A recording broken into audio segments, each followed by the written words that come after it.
Dear brothers and sisters in Islam, it was reported by the great Imam al-Qurtubi rahimahullah in his tafsir,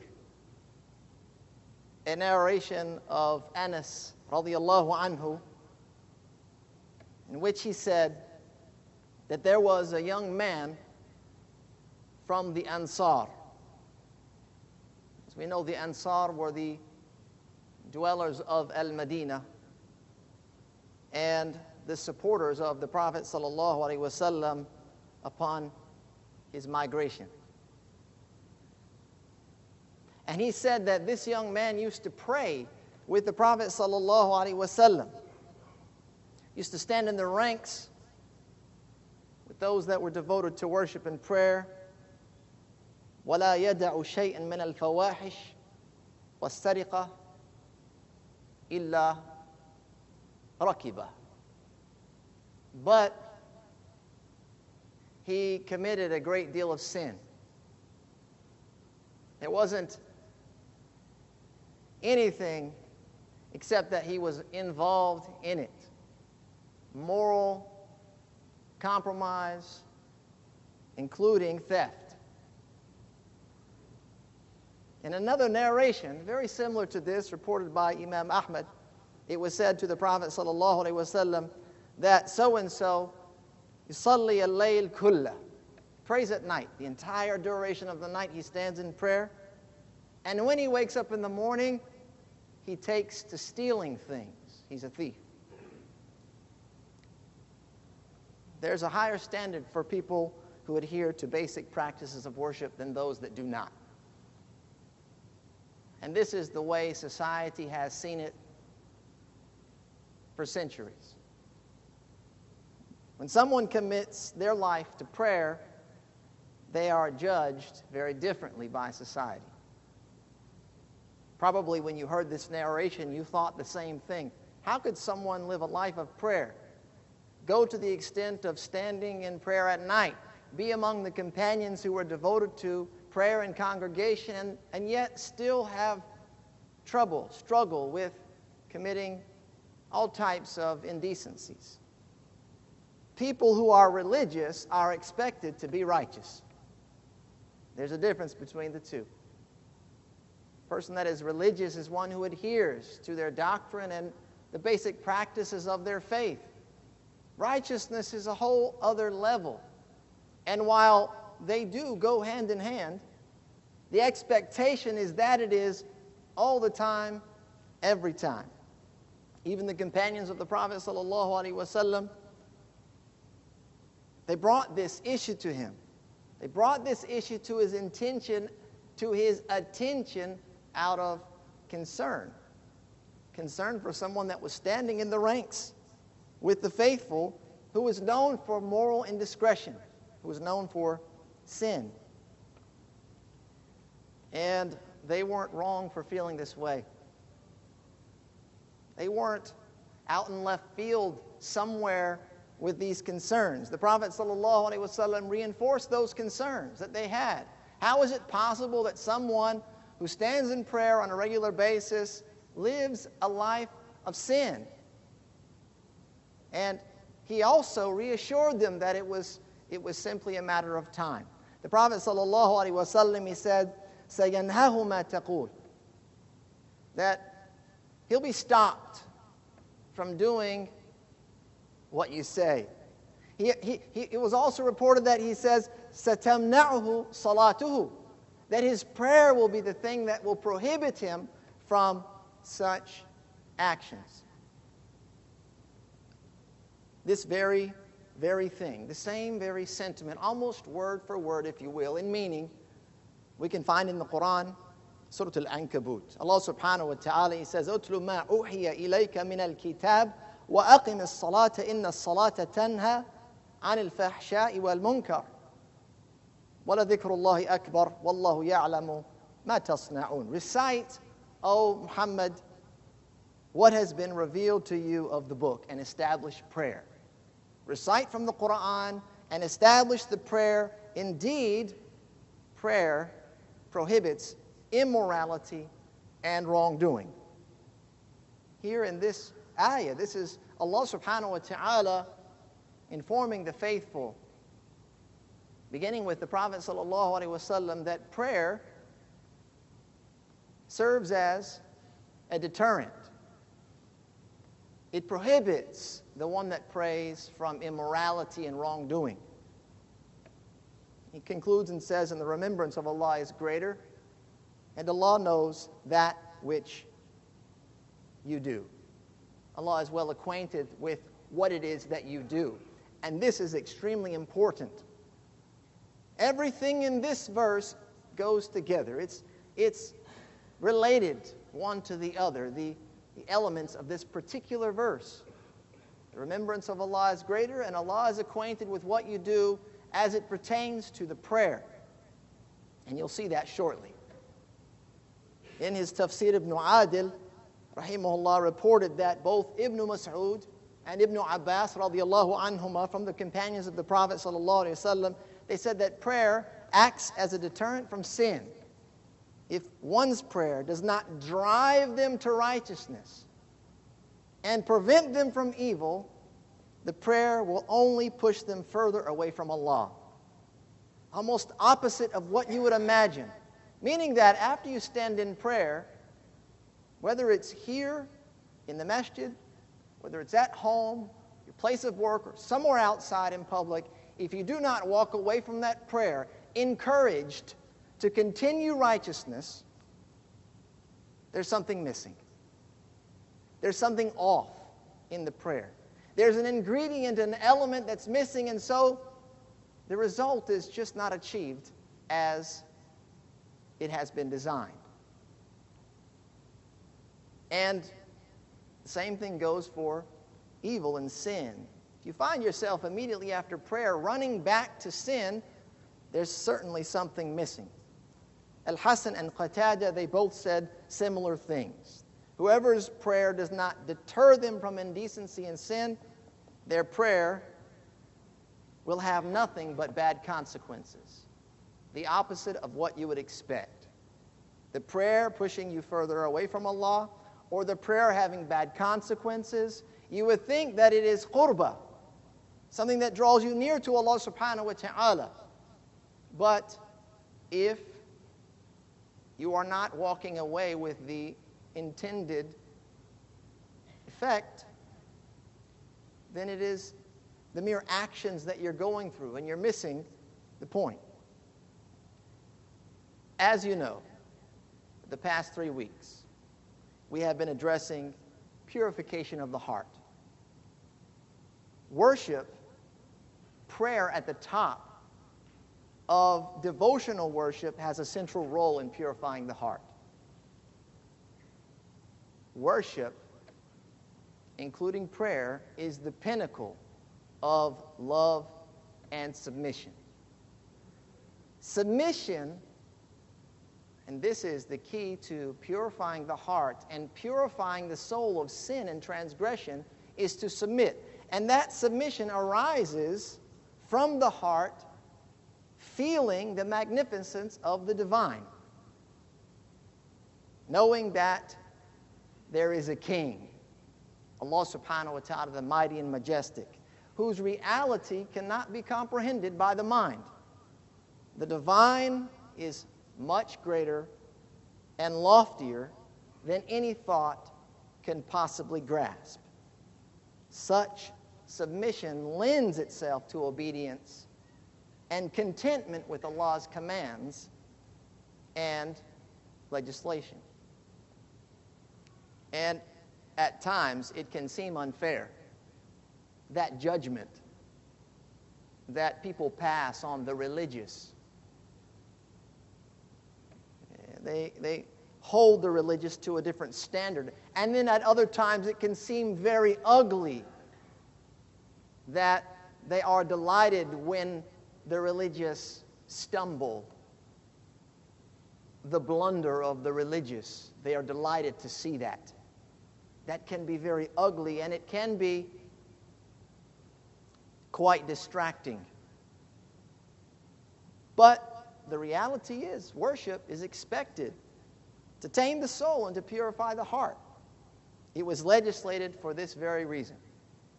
Prayer, fasting, charity, zakat, making hajj. The wisdom behind all of those great acts is to purify the heart, to tame it into submission. And sometimes we have to force our own knee physically before the heart will surrender. And so Imam al-Qurtubi, if you remember, he's the narrator of the story of the young man in prayer that was a sinner. He says, expounding upon the spiritual effects of prayer, that prayer, it physically occupies the worshiper. It occupies the body in prayer. That's why we have all of these physical movements. And that's why it's so important that they're done according to prophetic tradition. Because each of these movements has a meaning. To occupy the body in a certain position represents a certain meaning that ultimately goes back to taming the heart. He says, when they stand in the mihrab, in the prayer niche, and submit to their Lord, knowing that they are standing in front of Him. And this is a crucial element to your prayer, is that when you're standing there, you are aware that you're standing in front of Allah. You're not standing for your Imam, or for your spouse, or for your child, for your mother, or for your father. You're standing in front of your Lord. And that He, Azza wa Jal, is looking at you. And if this can be kept in mind, the soul will be rectified.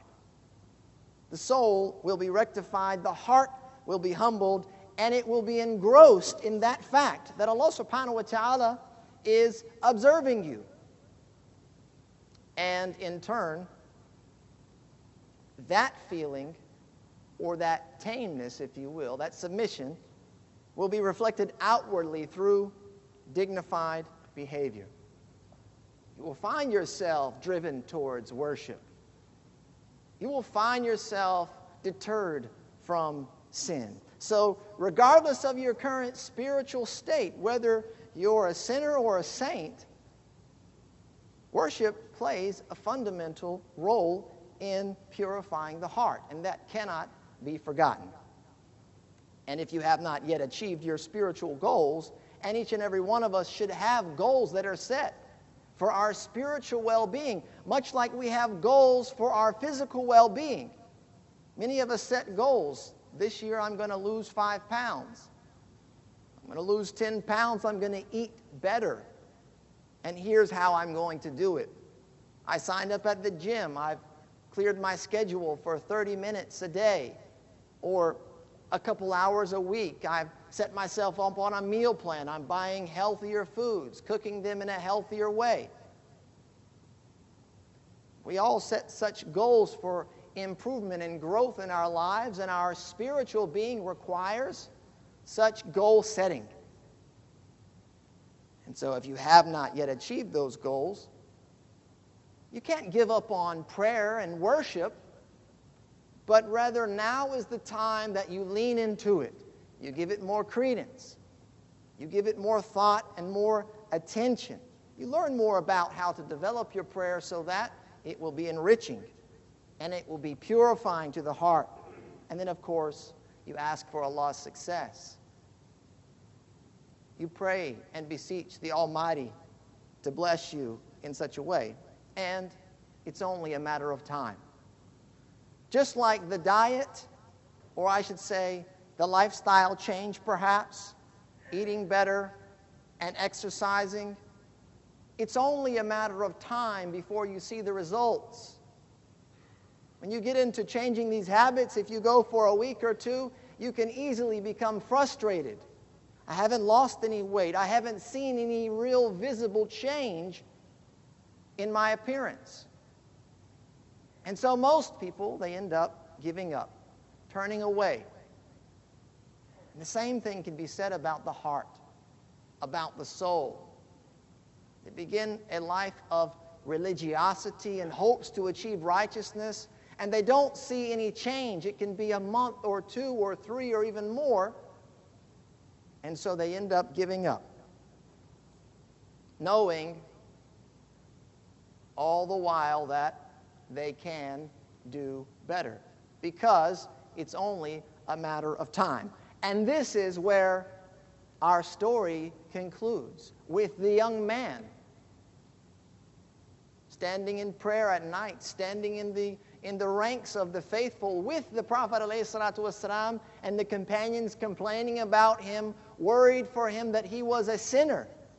There was not a sin except that he was involved in it. And the Prophet ﷺ saying to them, his prayer will stop him. This hadith, he says, at the end of it, that he did not go much longer after that, and he changed his life. He turned the corner. So he persevered in prayer. Yes, it seemed ironic. Look at the irony, standing in prayer and then stealing. It seemed quite ironic. It's an oxymoron. It's difficult to even witness such a thing. People become very perplexed when they see this. But for the young man, it was just a matter of time until he turned the corner, repented, and changed his life. And the Prophet ﷺ turned to his companions and he says, Alam aqul lakum? Didn't I tell you? Don't you see?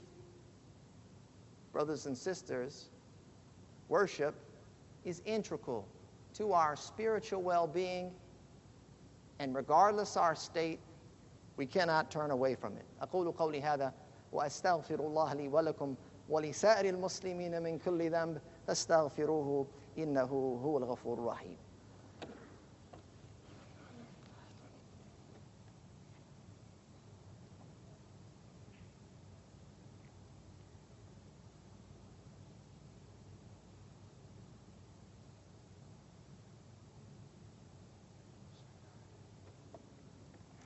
بسم الله والحمد لله حمدا كثيرا طيبا مباركا فيه كما يحب ربنا ويرضاه.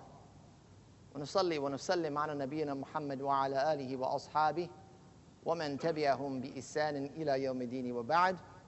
أوصيكم ونفسي بتقوى الله فإن خير الزاد التقوى. Brothers and sisters, another act of worship that provides a very clear and direct avenue to spiritual growth is fasting. Allah subhanahu wa ta'ala in the Quran, He says, يَا أَيُّهَا الَّذِينَ آمَنُوا كُتِبَ عَلَيْكُمُ الصِّيَامُ كَمَا كُتِبَ عَلَى الَّذِينَ مِنْ قَبْلِكُمْ لَعَلَّكُمْ تَتَّقُونَ. So all you who have faith, all you who believe, fasting was prescribed for you like it was prescribed for those that came before you, in order that you may obtain taqwa, in order that you may be of the pious. Taqwa is very much an action of the heart, though it does have fruits of the limbs. Taqwa is here, as the Prophet ﷺ indicated. The taqwa hahuna, and he pointed to his heart. Taqwa is here. It's an action of the heart, and if the heart is not pure,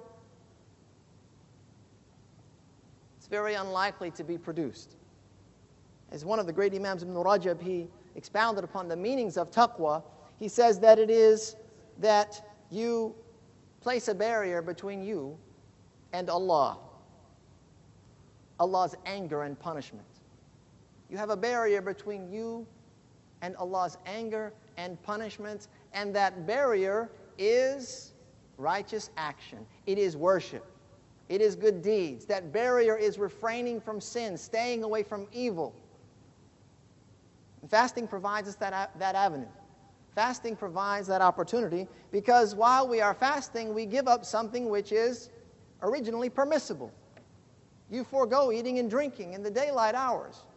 You forego enjoying the company of your spouse in the daylight hours. And this is how you achieve taqwa, that you force the knee to bend.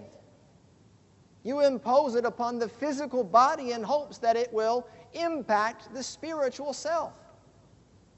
And that's how it works sometimes. It goes both ways.